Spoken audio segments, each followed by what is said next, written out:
Assalamualaikum warahmatullahi wabarakatuh. Perkenalkan, nama saya Aira Rizky Amalia Salsabila Putri Arisman, Stambuk A411-19011.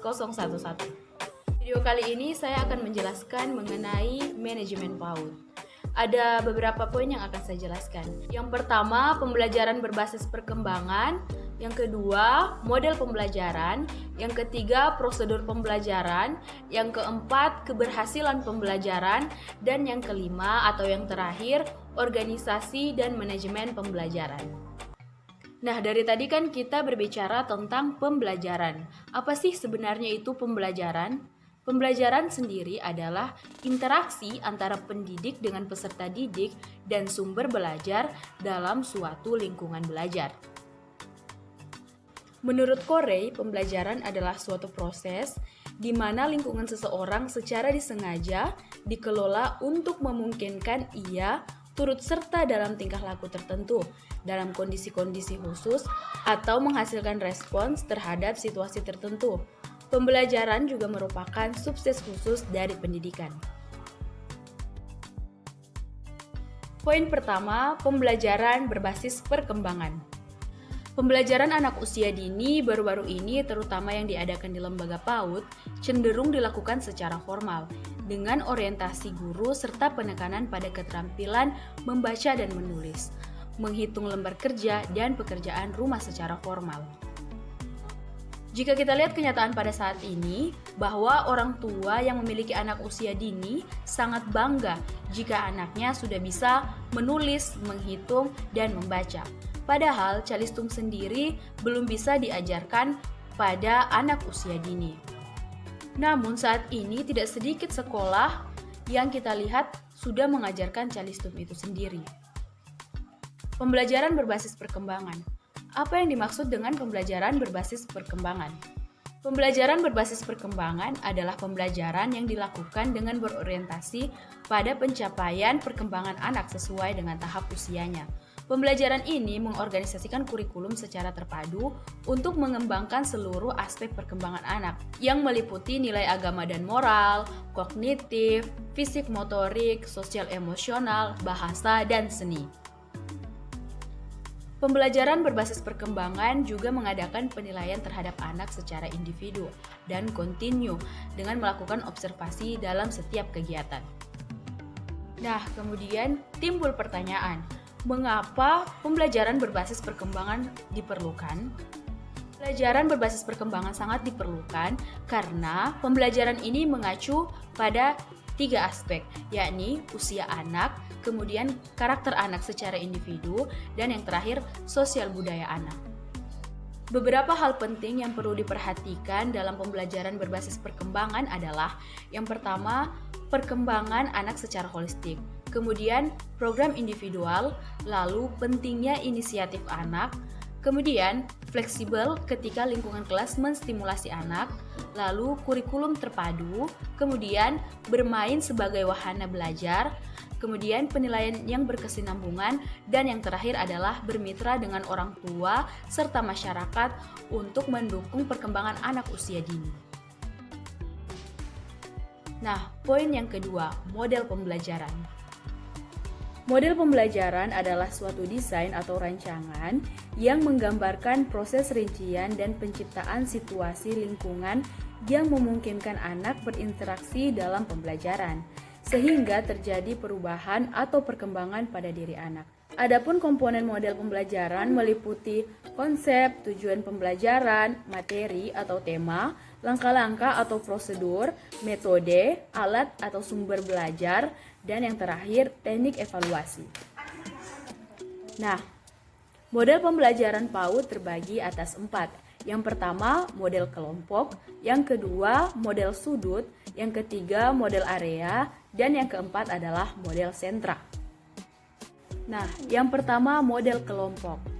Di dalam model kelompok, biasanya anak-anak dibagi menjadi beberapa kelompok. Contohnya, dibagi menjadi 3 kelompok. Nah, setiap kelompok ini melakukan kegiatan yang berbeda-beda. Contohnya, kelompok 1 melakukan kegiatan menggunting, kelompok 2 mencocok, dan kelompok 3 menempel. Nah, ketiga kegiatan ini akan dilakukan oleh setiap kelompok. Jadi contohnya kelompok 1 setelah menggunting ia akan mencocok.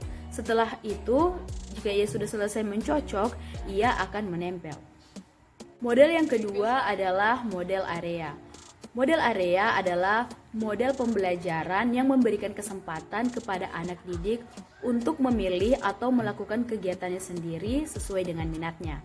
Pembelajarannya dirancang untuk memenuhi kebutuhan-kebutuhan spesifik anak dan menghormati keberagaman budaya dan menekankan pada pengalaman belajar bagi setiap anak, pilihan-pilihan kegiatan, dan pusat-pusat kegiatan, serta peran serta keluarga dalam proses pembelajaran. Nah, bisa kita lihat pada gambar bahwa di sini ada satu kelas. Di dalam kelas ini terdapat area sains, area musik, area agama, area balok, area matematika dan berhitung, area motorik halus dan seni, area bahasa, area baca tulis, area drama, area pasir atau air. Di sini juga terdapat pertemuan awal dan akhir dan juga terdapat tempat orang tua piket. Yang ketiga adalah model sudut. Model sudut adalah kegiatan pembelajaran yang berdasarkan sudut-sudut kegiatan.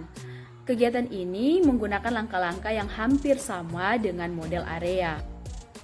Namun, hanya saja sudut-sudut kegiatan selayaknya lebih bervariasi dan sering diganti, disesuaikan dengan tema dan subtema yang akan dibahas. Nah, kita bisa lihat pada gambar. Di sini ada sudut alam sekitar, sudut pembangunan, sudut keluarga, sudut kebudayaan, dan juga sudut ketuhanan. Nah, model yang terakhir adalah model sentra. Model pembelajaran ini adalah pendekatan pembelajaran yang berfokus pada anak yang dalam proses pembelajarannya berpusat di sentra bermain dan pada saat anak dalam lingkaran.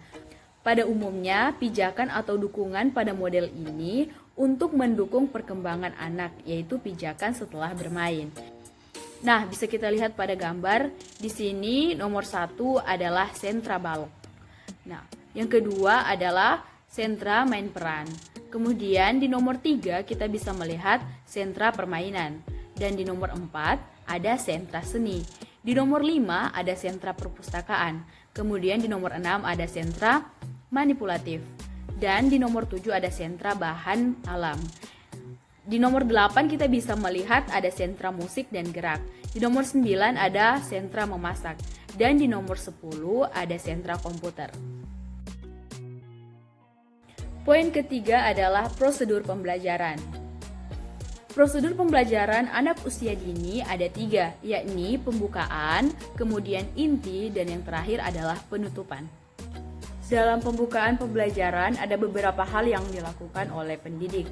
Yang pertama, menyiapkan peserta didik secara psikis untuk mengikuti proses pembelajaran. Yang kedua, memberi motivasi belajar. Yang ketiga, mengajukan pertanyaan-pertanyaan yang mengaitkan pengetahuan sebelumnya dengan materi yang akan dipelajari.